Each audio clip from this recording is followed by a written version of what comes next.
They say flowers don't grow in hard places, but Southside Blooms was built to prove otherwise. When we started Southside Blooms, the vision was always bigger than flowers. It was about creating opportunity where people least expect it. It was about investing back into our communities, creating jobs for young people, and proving that beauty and healing can grow in places the world often overlooks.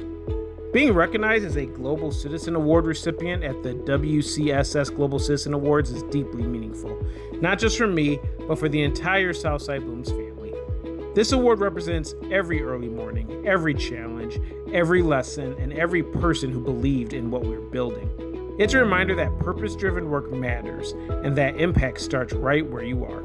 At Southside Blooms, we believe economic opportunity, healing, and beauty should exist in the same place. This award reminds us that the work happening on the South Side can inspire change far beyond it, and we're just getting started.